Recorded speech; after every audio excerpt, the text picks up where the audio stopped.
Patrimoine, doublé français au patrimoine mondial de l'UNESCO. Ce samedi 24 juillet, deux nouveaux symboles de la France sont entrés au patrimoine mondial de l'UNESCO, le phare de Cordouan, situé entre océan Atlantique et estuaire de la Gironde et la ville de Vichy, reine des villes d'eau. Dernier phare de mer habité en France et surnommé le « roi des phares », pour son histoire et sa prestance, le phare de Cordouan est le deuxième phare inscrit par l'UNESCO après celui de la Corogne en Espagne.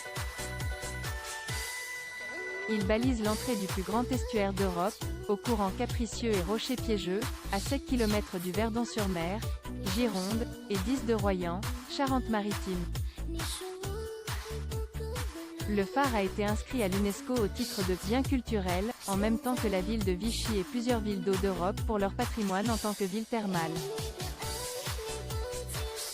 Une magnifique reconnaissance pour ces lieux exceptionnels, témoignage de la richesse et de la diversité de notre patrimoine, s'est enthousiasmée la ministre de la Culture Roselyne Bachelot.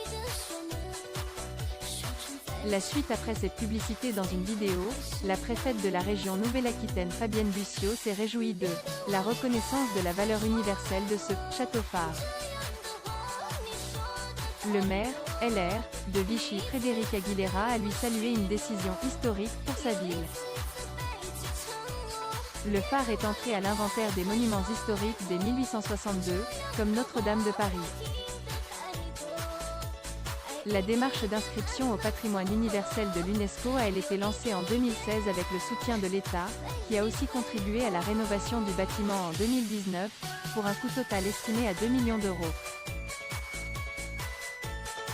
Le projet a aussi été fortement soutenu par la population locale, avec plus de 13,000 adhérents au comité de soutien en ligne. La suite après cette publicité, un château-phare, sans roi mais très visité bâti sur un plateau qui se dévoile à marée basse dans des reflets verts et bleus, tranchant avec le jaune des bancs de sable, et ceint d'un épais mur de pierre qui le protège des assauts de l'eau à marée haute, tel un bouclier. Cordouan ne se dévoile au public qu'à la belle saison et seulement si la mer le veut bien. Voulu par Henri III pour remplacer une vieille tour à feu anglaise, construite sous Henri IV et rehaussée sous Louis XVI, le phare est inauguré en 1611 comme un bâtiment, à la mesure du pouvoir royal, dans un pays sortant à peine des guerres de religion, explique-t-il.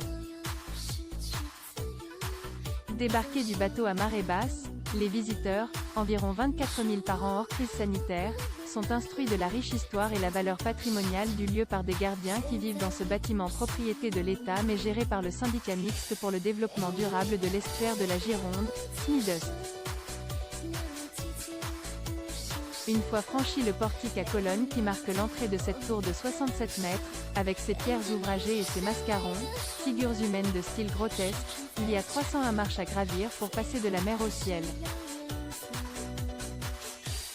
La suite après cette publicité, il faut traverser l'appartement du roi, où jamais roi n'a mis les pieds, puis une chapelle à vitraux et au sol de marbre, où quelques visiteurs allument des cierges, et emprunter un escalier hélicoïdal de pierre, comme suspendu, pour rejoindre la coursive extérieure, juste sous la lanterne.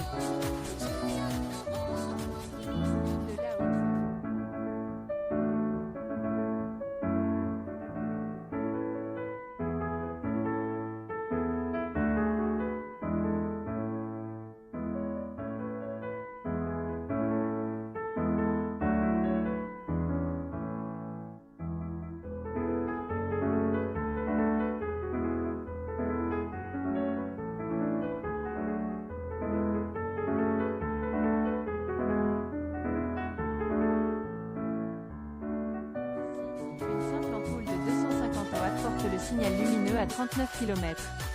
À voir également sur le HuffPost, le Colisée de Rome va retrouver son sol, bientôt accessible aux visiteurs. Lire aussi, le couscous du Maghreb au patrimoine immatériel de l'UNESCO. Ce carnaval antisémite est bien retiré du patrimoine immatériel de l'UNESCO.